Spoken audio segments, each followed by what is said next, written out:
Hello everyone! I know it's been a little while since my last Eternal video. I got sucked into some Vampire Survivors holes and stuff like that. But I have a new deck for you on the new Eternal set, Valley Beyond.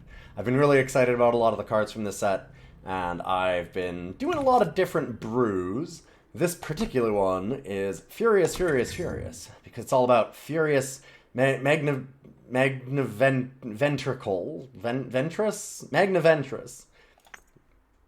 Weird card, fantastic card. It's got some really cool upsides. One of the best things about Furious Magniventris is having multiples of them, because when you play it, it's got the summon effect of gaining 3 life and stunning enemy units, so you can get in right away. And of course, then when it attacks, you get extra attack and health equal to that armor. Having a second one means that you're immediately attacking with like a 9/11, and you're able to stun down 2 different defenders. So it makes for a really, really nice attack. And if you can just level that up with like another one afterwards, you basically are just done. Like the game's often just over. So with that in mind, what are we going to be doing? Furious, Furious, Furious. Making as many of them as we can. Gonna do a lot of Furious Magniventris.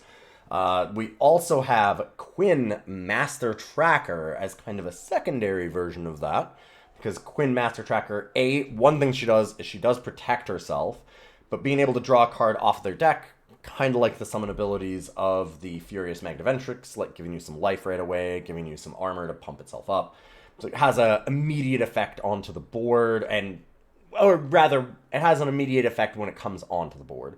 And then, of course, another stun. So this is a really good deck at just kind of locking your opponent down. And we're going to try and do that and get in with huge Magniventris swings at the back end. Another really cool card with it is, of course, Rage Grafter. Why is Rage Grafter so good? Well, we give it Berserk.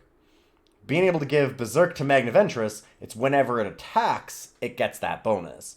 I have quite often with this deck attacked with like an 11-15 or whatever Magniventris, and then immediately like had the second Berserk go and just take them down right from full health. Done.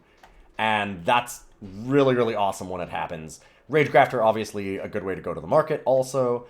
We're going to have Plunk, because Plunk is the most broken creature right now. Plunk is so disgusting. It's absolutely despicable. It's nice and early.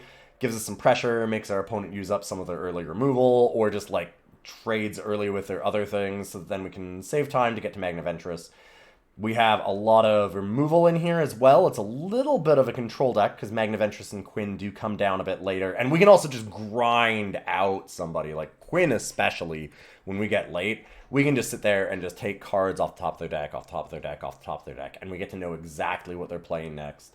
And yeah, it just becomes really, really tough for them. Like, if we've got a replication cell, especially protected by, like, Cobalt Waystone, and we're just pumping out Quinns, there's not going to be a lot that a ton of decks can do about that. Our removal suite, though, we have Permafrost, Defiance, and Auren Condemnation, so that we can gain armor off of attackers, again, for Furious Magniventris. I can definitely see swapping some of these around. You might want some harsh rules, you might want some like hailstorms. It kind of depends on what the meta is shifting to be like. The meta has been in a lot of flux. Start of a new season, so we're not in Masters anymore right at the start.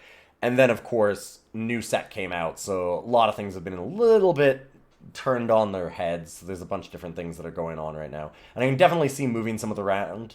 I'm trying this right now, but it's very, very flexible for these spots.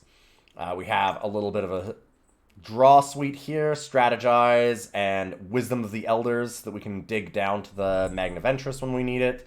And then, of course, we've got some Hooru blueprints, both to do some fixing, and also the Hooru Heirloom also gives us an extra copy of a unit. So Hooru Heirloom is a really good addition to the deck as well. We're running one Justice sketch. I could see honestly just taking it out. I just kind of like having one. We've got a lot of sigils, so it generally comes into play undepleted, and it's nice every once in a while to win a game with a very large Quinn when you end up getting too much mana and not enough things to finish the game with. So just a sketch can help us with that. We've also got Crest of Order and Hooru Insignia to fix, and some Emerald Waystones to get extra armor, Cobalt Waystones to protect us with Face Aegis, in case we've got Replication Cell. That's one of the things with Replication Cell. Replication Cell is an incredibly powerful card, just unbelievably strong. However, also very vulnerable. You play it on turn 4 or 5 after you get a Magniventris down, you Replication Cell it, your opponent goes Boar, you just got 2 for 1 in the worst way. It's really, really bad. That's kind of an automatic loss. You've got to make sure that you're protecting it, or like playing it on 8, honestly, and waiting. We have our Market, which is a little bit limited because we're only able to go Primal, but we've got another removal with Ice Bolt. We've got Turn to Seed for real problem cards. Vision of Austerity to get rid of opposing things like Replication Cell. We have Korovyat Palace, classic, and of course Quicksilver Mirror in case we need some extra oomph on our copies or we're not able to find enough things to copy with or whatever. So we've got all of that set up. Let's get into some games. Good to see you all here. We'll be back for the matches in a moment.